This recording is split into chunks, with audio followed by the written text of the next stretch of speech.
Now we'll start with just removing the battery, 10 millimeter down in there. For the hold down, 13 millimeter. Just zip that bolt all the way out. This goes like this on the battery. The battery goes right here in this little notch in the middle, goes down. Next, gonna remove the air cleaner. Now, if you're new to these connectors that Volkswagen uses, they can be quite intimidating to deal with. When I first started dealing with them years ago, I broke many of them while removing them, and it was very frustrating. What I like to do is just kind of pinch and grab this tab right here. And then as I'm pinching up like this, I push down while pinching and I pull up. You can see in here, see the little tab move up right there when I pinch that place. If you're experiencing one that has a broken tab like many of these old Volkswagens have, what you can do is get in here with a pick and lift the tab up, even though it's plugged in. Get in there with the pick, pry that tab, and then lift it up if this thing's broken or being extra stubborn. You never have to force anything. I'm just gonna simply remove this vacuum hose. It's got a Phillips extra handy, so we'll just use that. Separated it. Then down in here we got a 5 millimeter hex or Allen.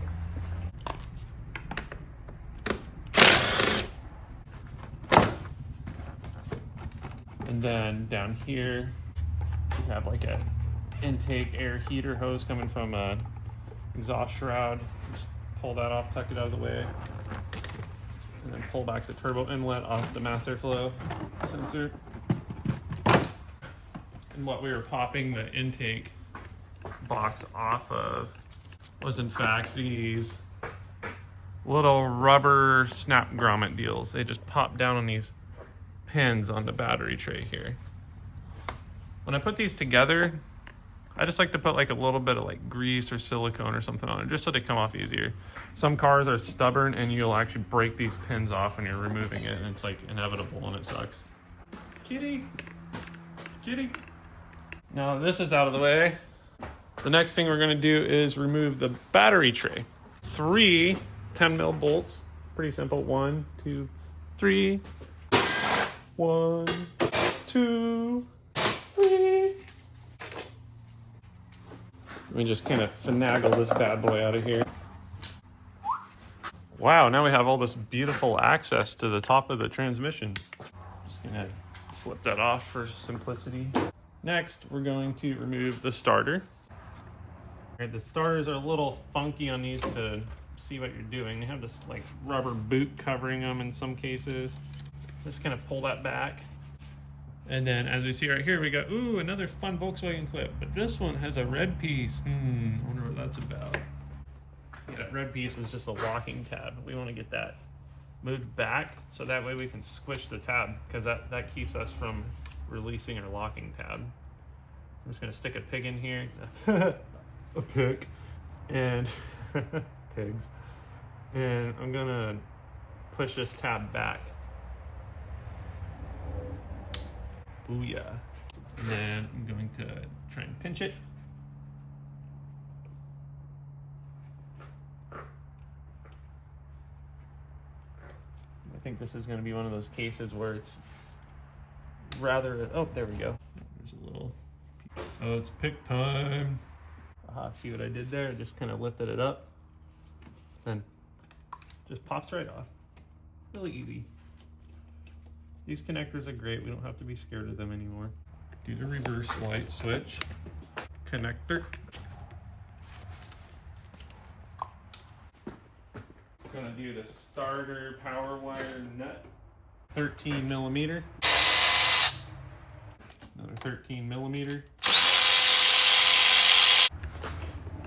Slide the ground wire off. Now we can remove the starter. 18 millimeter.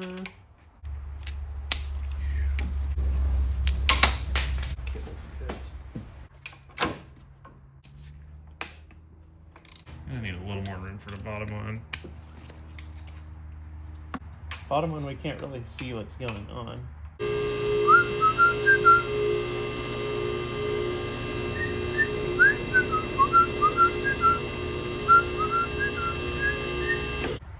And that's because we got a 13mm nut on the bracket here for the wire harness.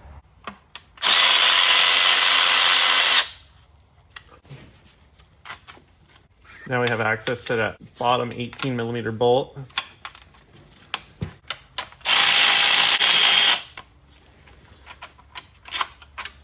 Top bolt. Yeah. So there is a couple little locking tab clips here. Right here, we just lift up on the tab, lift it over the pin, and pull it. There we go. Same thing over here, same clip. There's two. And now the cable is free to lift off the pin. We just take the 3 bolts holding this bracket off. Now the 13mm, we're just gonna zip those 3 bolts off and the shift linkage will be completely free from the transmission. 1, 2, 3. Ha ha ha, we're all floppy now. I sometimes like to tie these things up with like a bungee cord just to kind of get it out of the way.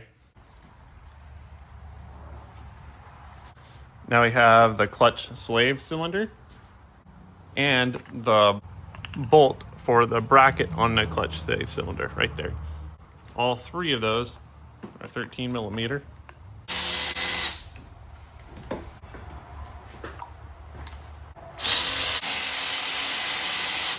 I'm going to remove this bracket here off the transmission mount.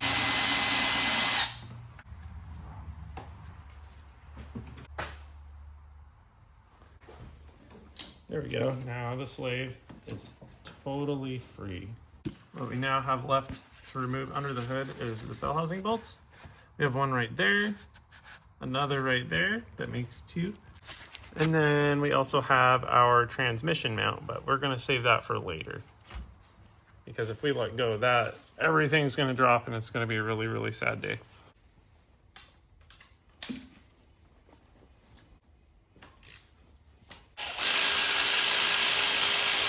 Here's what these 2 top ones look like. They're both the same type and size. Now we're going up on a Monday.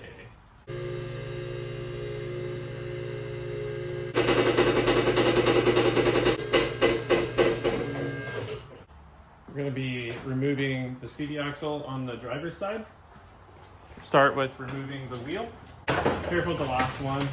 These German car wheels tend to like to come flying off. I'm going to support them with my leg. Basically you get like a 30-pound basketball if you just zip these off, and it can be very destructive in many ways. This one is a 27mm. Also, if you don't have an impact gun, you can put a couple of wheels lug nuts in the brake rotor and then take like a screwdriver and stick in one of the slots of the brake rotor. This is not a boat.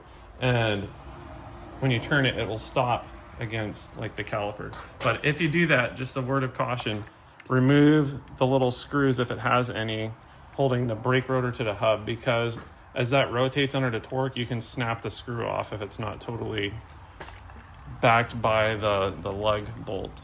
T25 torque.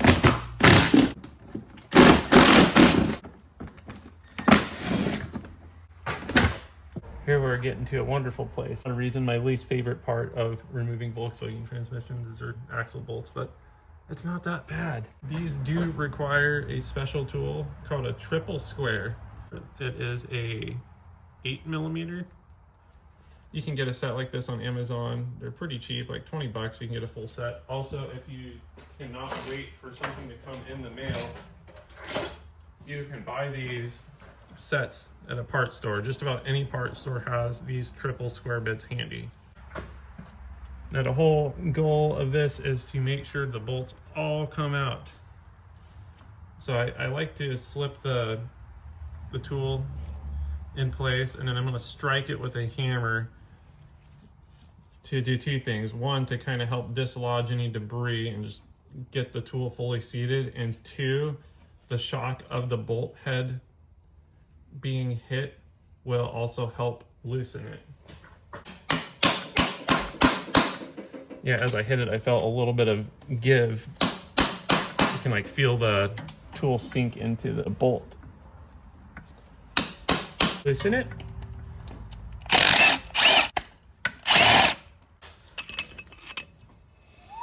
Now, once all the 6 bolts are out, the axle is floppy. But we have to do one more thing here in order to get the axle out, and that is to separate the control arm from the ball joint. Most of these cars, it's going to be a 16mm nut on 3 studs. We're going to remove all 3 of those. 2, 3. Now that we have all 3 of the studs out, we're going to get the control arm off the ball joint. And I just push down on it. Just literally push down on it and pull. Sometimes you have to use a pry bar and get in here and pry down on it. Pull the axle out. If the axle does not just slip out of here, sometimes we may need to thread the bolt in, but I would advise in threading the bolt in probably like at least 5 or 6 turns to get some depth on the thread so we don't screw up the threads, because that's not fun. And then hit it with a hammer and then it'll push it out. Most of the time they just slip out easily though. And that's how you remove the driver's side axle. Now let's go to the passenger side. So it's pretty much the same order of operation, just on the other side.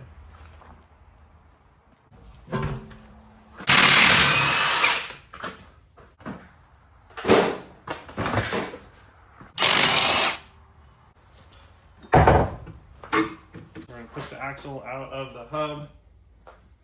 Oh, this one's a little stubborn, so I'm going to do the little bolt trick as I described earlier.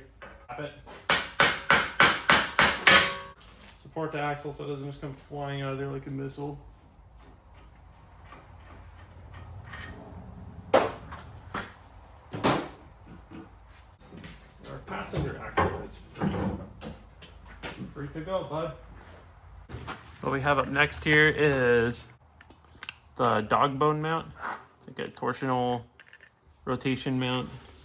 This mount right here prevents the engine from basically going and karate chopping everything in the engine bay. I've seen people break these before and it is very bad. It breaks a lot of stuff.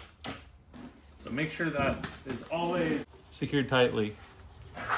So we're gonna have 2 16mm and looks like a 21.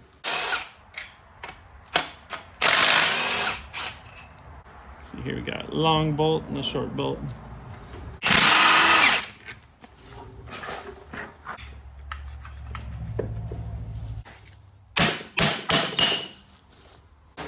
Here's a dog bone mount. Do not feed this mount to your dog.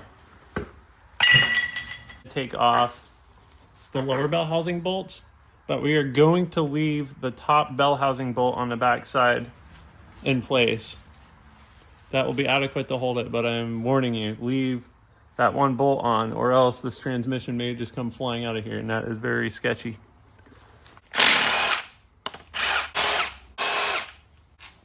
That's what these look like. All the same size. Leave that bolt until we are tied to a transmission jack and removing the transmission. We're also going to be removing, there is a little 10mm, it's hard to point to this, 10mm bolt on a dust shield on the back side of the flywheel.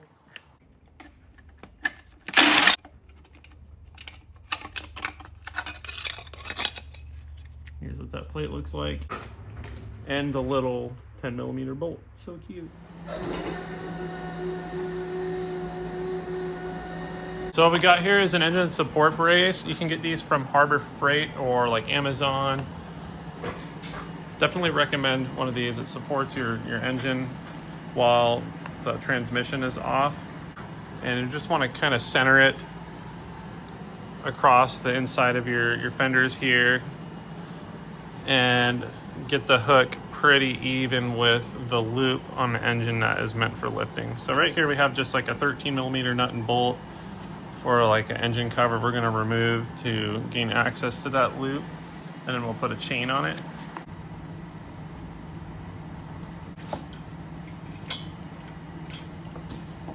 Once that chain is in place, we're going to start supporting this.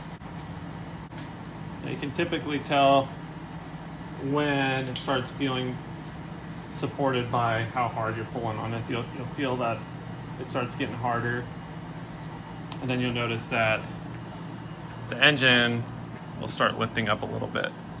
Then we're going to remove the transmission mount. 18mm.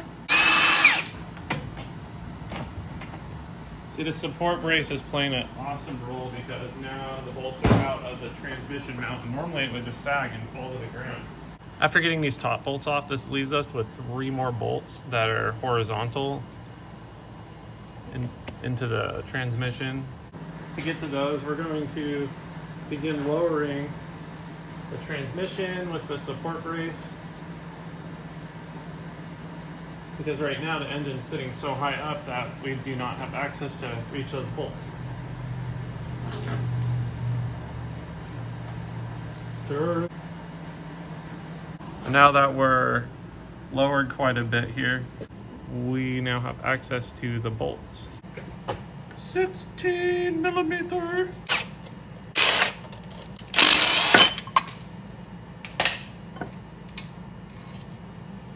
Here is what these bolts look like.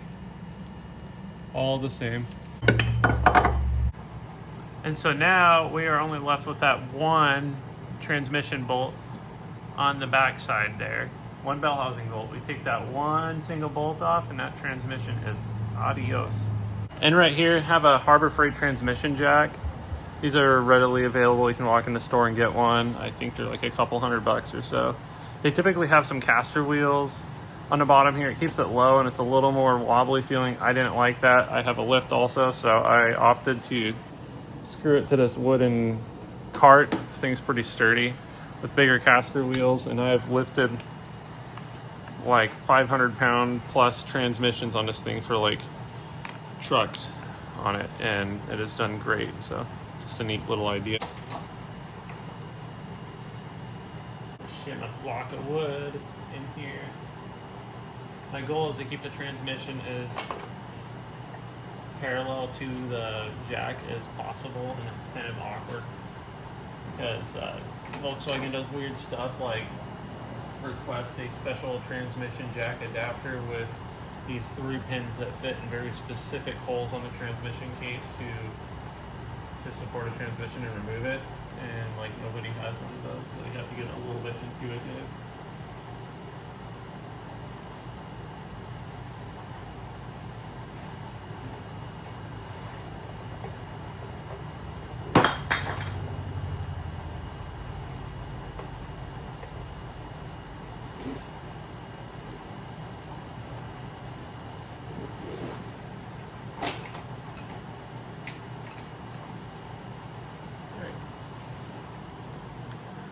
Seems like we're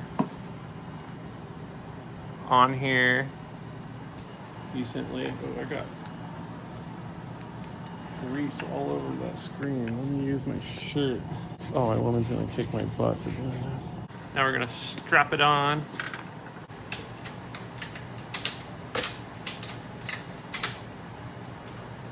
We'll give it like a 4x zoom to signify the importance of this bolt here.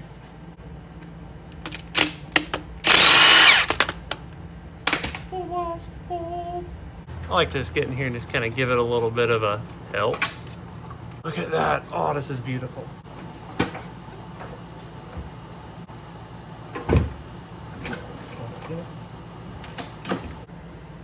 going to remove the center bolt to that axle cup, and it's going to pop out, and it's going to give us quite a bit of room. That is a 6mm hex. Just going to remove that bolt. The axle cup comes off. Wrestle her out of here. Yeah.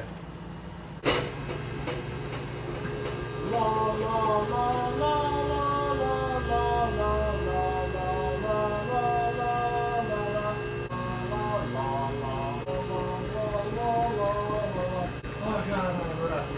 gorgeous.